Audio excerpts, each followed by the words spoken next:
Yeah, yeah, I give you that much. I give you that the media doesn't like you, so the media is going to spin it. But it's hard to spin a positive story in a bad way and have everybody agree with you. Well, I mean, look at Chicago though. Like they paint Chicago as an ongoing war zone, but we live here and it's a beautiful city and there's lots of positivity everywhere. And when you see tourists come to Chicago, they say, "Man, I can see myself living here." Yeah, like they make it look like we all savages, but that's far from the case. Yeah. So the media can spin positivity negatively all they want. Like we didn't hear anything about cop these shoes.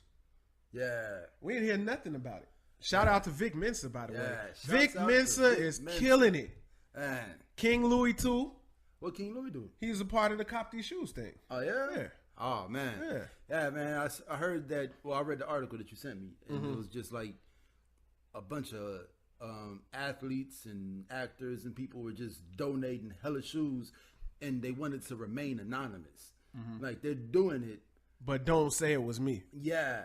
Like, that's beautiful. And that's crazy because 'Cause- I like that because celebrities like to, well, I mean, I don't think it's the celebrity themselves, but the machine behind the celebrity always likes to attach the celebrity's face to a cause. yeah. This is showing that it really is about something. Like, this matters. Like, so I guess it was about, so it wasn't just the cops. It was the railroads and the cops that were trying to detour people from hitting the trains.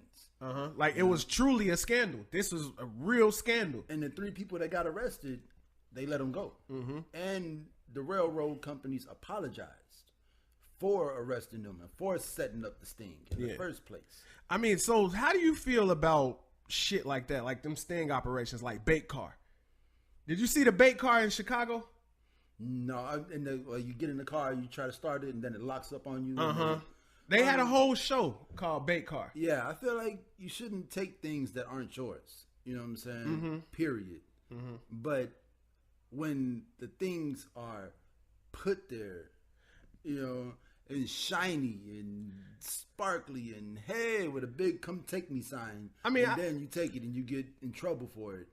You know, because we've all been in a situation where I was in a situation myself where I went and sat at my table in a restaurant. It's $100 bill on the floor. I pick up this $100 bill. I'm like, I could put this in my pocket. What did you do? I left it on the floor. And then a man came to me and said, "Man, did you find any money? Because I lost $100. I'm like, it's right there. You know what I'm saying? Like, I was always cautious of, is this right here? Because it's a setup. Yeah. And it's like, don't get me wrong, doing bad things is bad. Like, But if now, you take how something, would you have felt if another person came by and just picked it up and walked away? karma. Yeah. You know what I'm saying? Like, I'm going to get, the universe is going to give me what I need to get. I feel like I would have definitely put it in my pocket, but if he would have came up to me and asked me, I would have definitely went in my pocket. Right. Like, I definitely, I would have gave know, it back to him. I like- wouldn't have said, "No, it's mine now. I don't know what you're talking about. I came in here with $100 bill in my pocket." see, right. I wouldn't have done that. I They're would've keeping the definitely lie done alive, right? Yeah. But the whole bait situation, that's Now, unfair policing though, man. speaking of $100 bills, I remember one time I went to the barbershop, and I don't know if you ever seen the little like tax return refund things, and it's like $100 bill on one side and words on the other side. So they folded Yeah, I it know up. what you're talking about. Stop They it. folded it up and put it right in front of the door Wow. inside the barbershop. You know, and Wow. I'm sitting there waiting on my cut, and everybody walk in. Oh, hey, it's $100 on the floor. It's $100 on the floor, and then I open it. I'm like, oh yeah, I'm putting this right back. And they put it right back. One dude come in, he step on it. Oh, that's the first thing. You're going to leave that foot right there as long as you got to. And then You're going to pick it stand up, in that damn spot. put it in his pocket, and he's swearing to the whole bar. Already 7 to 8 people already done came in and picked it up and put it back. He's swearing up and down that he actually went in his pocket and dropped some money, picked it all up together. Oh, wow. Wow. So we know you stealing and you're a Yeah. horrible person because Yeah. even though it's fake, It took a good 5-6 minutes Yeah. to convince this man to open it up and see that it was not a real $100 right, bill. he not going to open it up because he trying to convince you that he don't have it. Yeah. What an idiot. So I just had a thought. So, all right, let me get a solid stance from you.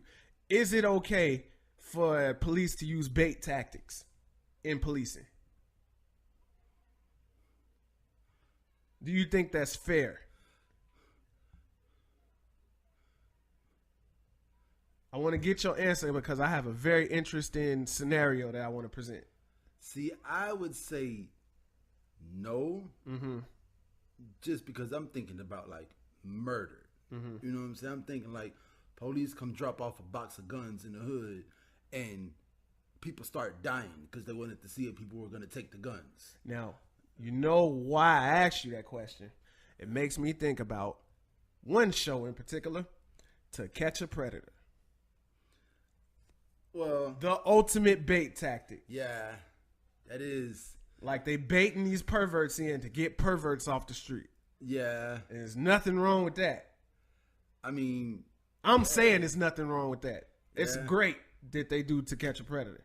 well, I mean, yeah. See, that's why I was like, no, because in certain instances, it can go horribly wrong. Right. You put guns in the streets, people are going to kill people. I mean, that whole Because- concept of policing people is Yeah. going to be flawed no matter what you do. Yeah, I mean, you go to a basketball court where people need basketball shoes to play basketball, and you leave a truck full of basketball shoes, shoes right. across from a basketball court.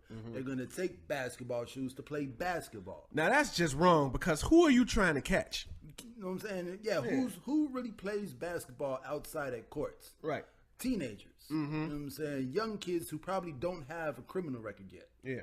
So you're just trying to get people criminal records at this point. Right, pretty much. And that's the problem that I got with If you policing. don't have a criminal record yet, we gotta get you one. Yeah, like let's get you in the system. How can we get you in the system today? Yeah. Yeah, like Welcome. let me get you in this Welcome to the 2018 CBD. system. Yeah. Yeah, like that's You know? that's wrong, man. That's very That's wrong. very wrong. You know, like if you're already in the system, you're a known predator and you out here trying to touch on little people, or you know what I'm saying, you a known drug dealer and a cop walk up to you with a $20 bill and buy 2 blows off of you, yeah, that's okay. You know what I'm saying? But don't set bait trucks up to Right, cause bring people into the system. think about teenage us. What? We gone. Yeah. Yeah.